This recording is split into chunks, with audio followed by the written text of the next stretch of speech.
ард түзөө үзүүлж байна.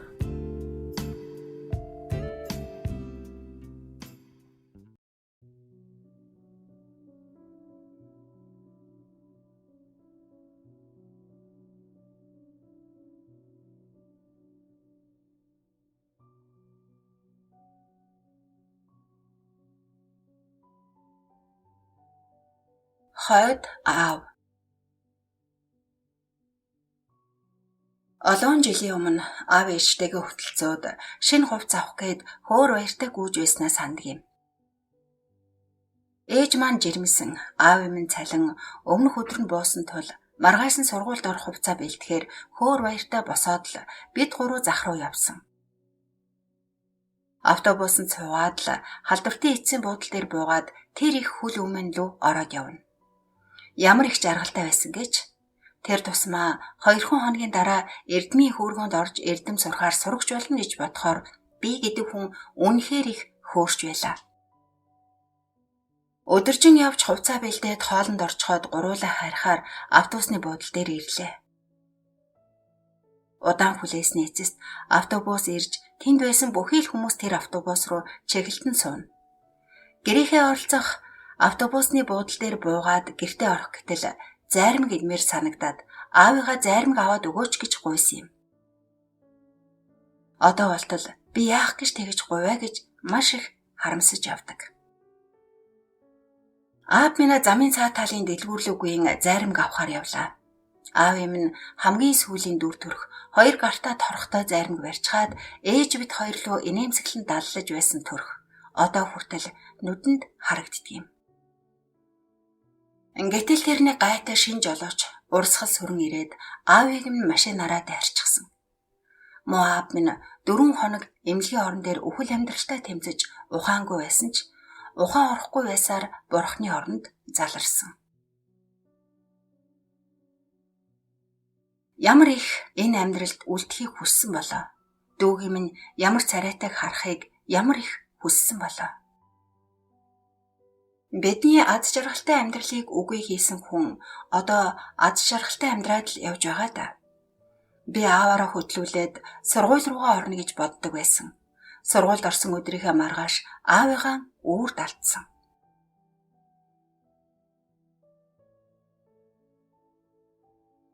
Ээж 2 сарын дараа төрж би эрэгтэй дүүтэй боллоо. Манай амьдрал тэр үеэс үнэхээр хэцүү болж эхэлсэн. Ээж маань бүтэн өнч үссэн тул ах дүү аав ээж гэх хүн байхгүй. Ганцхан бидэнд аавын дүүн л тослно. Бусд нь бол ажил явдал өнгөрөөгөөд л дахиж харагдаагүй. Аавын минь үлдээсэн 2 өрөө байр бидний ганц хөрөнгө байлаа. Дүүг 1 сар хүргээд ээж орцны жижүүрийн ажилд орлоо. Угаас жаахан хүүхэдтэй хүнд тийм ажлаас өөр ажил олдохгүй байсан нь мэдээж. Тэр багахан цалингаар болон дүү бит хоёрын тэжээгчээ алдсны тэтгэмжээр амьдралаа залгуулна. Орой бүр буруу хараад уйлд суух ээжигээ өрөвдөөд би ч бас дагаад л уйлна. Ингэж амьдрсаар дүү минь арай том болж ээж маань үйлдвэрт ажилд орлоо.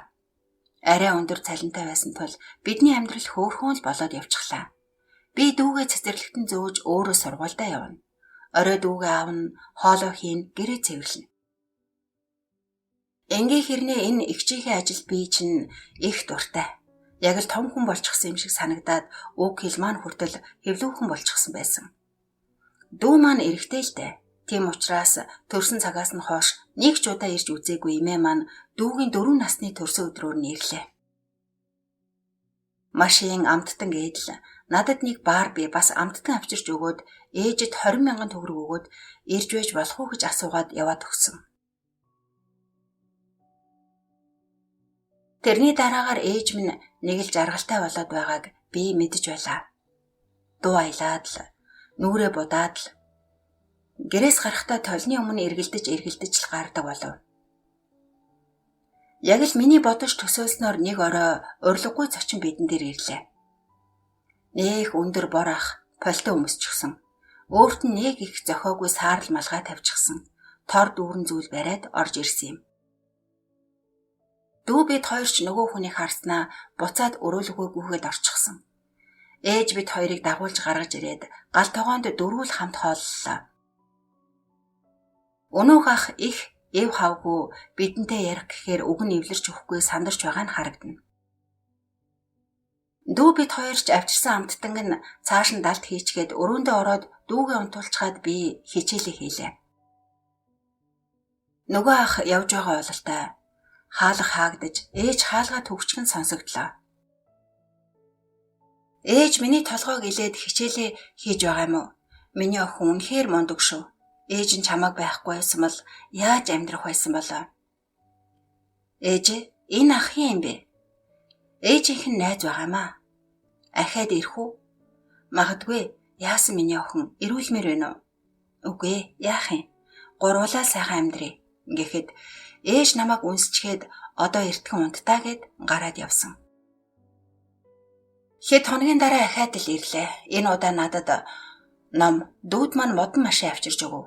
Би ч өрөөнөөсөө дахин гарсангүй. Ингээд ойр ойрхон ирдэг болж сүүлдээ хоноод явдаг боллоо. Нэг өдөр дахиад л ирэхээр нь би ээж рүү ууралсан. Яг одоо энэ хүнээ явуул эсвэл дүү бид хоёр дахиж энэ гэрт чинь ирэхгүйгээр явна шүү. Гэж уурлахад ээж шууд л намайг алгатаад авсан. Харин нөгөө ах за би явъя да. Битгий охиноо загнаж зэмлээрэй гэд яваад өгсөн. Тэр хүний гарсны дараа ээж намайг загнах гэснээ чи жоохон байна. Юу ч ойлгох болоогүй шүү дээ гэж хэлээд л угаалгын өрөө орлоо. Би чинь ээжээ алгацсанд шаарлахаж аавынхаа зургийг тэврээд л уйллаа. Ээж орж ирж намайг аргацсангүй. Дахиж тэр хүн манад ирээгүй. Тэр зун ээж минь би их муудлаа. Ажлаа хийж чадахгүй хурч эмнэлэг твтв. Дүү бид хоёр ээжэд хоол хийж цай чанаад эмнэлэгт нь хүргэж өгчгөөд өөрийн цуглуулсан жоохон эдэн төгрөгөөрөө өндөг аваад чанаад бас бох аваад гэрээсээ алхаж очоод хар хорон захын үүдэн зараад суудаг байлаа. Хүмүүс биднийг өхөөрдөж их авнаа. Бас тэр хаваар юм зардаг хүмүүс дүү бид хоёрт жимс самар хуушуур бууз гээд л өгнө. Олсон мөнгөөрөө маргааш нахаад л тэр юмнуудаа авна. Өмнөх өдөр нь 10 өндөг авч зардаг бол дараа өдөр нь 20 30 гээд л сүүлдээ өндгөө болоод салбидаг бох модон чихэр зарж эхлэв. Ээж эмнэлгээс гарч гэртээ хэд хоног амарч байв. Дүү бид хоёр өглөө тоглолоо гэж гараад өнөөх 8 хийгээд олсон мөнгөөрөө дэлгүүрээс ундаа бох цагаан самар аваад гадаа тоглож байгаа хүүхдүүдэд мөнгө нэмээд зарна. Бас болоогүй. Байрны гадаа шатар даам даалуу тоглож байгаа өвөө эмээ нарт гэртээ харцаа чанаад хөргөж байгаад өнөөхөө нэг аягийг нь 100 гээд зарна. Хэрвээ данхаар нь авах юм бол 1000 төгрөг гээд. Бас тэд нарын зараалд гүйж хариулт мөнгийг нь шанд нь авчихна. Байрны хүмүүс ч бид хоёрыг андахгүй боллоо. Нөгөө 8 чи эгчдүү хоёроо гээд л. Нэг өдөр ээж бид хоёрыг гой хувцас өмс парк явъя гэв. Бид хоёрч хамгийн гоё хувцас өмсөөд л ээжигээ дагаад парк руу явлаа. Харин тэнд өнөөх манад ирэхгүй байгаад байсан ах ирчихсэн зогсож байлаа. Бас хоёр гартаа зайрмаг барьчихсан зогсож байсан. Яг л аав шиг минь харагдаад би уйлчихсан. Өнөөх ахч ээж намайг арай гэж аргадаад бид дөрөв парк дээр тоглолоо. Ингэжл тэр хүн бидний аа болсон юм. Ээж минь би ахаад л өвдлөө. Энэ удаа эмнэлэгт маш удаан байлаа. Нөгөө ах ээжэд хоол хийж зөөгөөд л бид хоёрт анхаарал халамж тавиад л. Гэхдээ л би тэр хүнд жоохон дургүй хэвээр тэр хүнтэй бараг л юм ярьдаггүй байв. Харин дүү маань аава гээд л тэр хүнд их сайн. Ээж минь эмнэлгээс гарахгүй маш их удсан. Шинэ жил болох гээд өнөөх ах бид гурав бууд салаад бэлдээд байж байтал. Ахын та хоёрт маш том бэлэг авахар явчихад эрийгээд яв. Дүү бид хоёрч ширээн дээрх гой зүйлсийг хараад шүлсээ арчаад л сууцгааж байлаа. Удалгүй өнөөх ах орж ирээд за хоёроо нүдэн ханаараа гэв. Бид хоёр нүдэн ханаад нээхэд ээж минь ирчихсэн байв. Ямар их баярлсан гэж. Дуртай баяраараа ээжтэйгээ хамт өнгөрүүлэхгүй гэж бодох төдийд хэцүү байсан ч ээж минь хүрээд ирсэн юм. Аз жаргалтайгаар шинэ оноо өгтлээ. Маргааш нь ээж минь буцаад л эмнэлэг рүүгээ явлаа. Ахин 1 сар өнгөрсний дараа өнөөх ах дуу муутайхан орж ирээд бид хоёрын хувцсыг өмсгөөд эмнэлэг рүү авч явлаа. Ээж минь хэвтэж байгаа өрөөний хажууд ирээд "За, чанга орилж уйлж болохгүй шүү. Чанга ч ярьж болохгүй. Эмч нар уурлана. Та хоёрыг тарьчихан шүүгээд ээж рүү минь орууллаа." Ээж минь нүдээ ханчихсан дээшээ хараад хэвтэж байлаа. Очоод гараас нь атгахад нүдээ нээгээд бид хоёр руу арай л гэж инээмсэглэж байгаа харагдсан. Тэгээд намайг наашаа дөхөх гэж дөхөж очтол "Миний охин одоо том болчихсон шүү дээ. Дүүгээ сайн хараарай. Бас ганаа ахта сайн хандаарай. Тэр хүн маш сайн хүн шүү" гэж зөөлхөн үгээ зөөж ядан арай л гэж хэлсэн юм.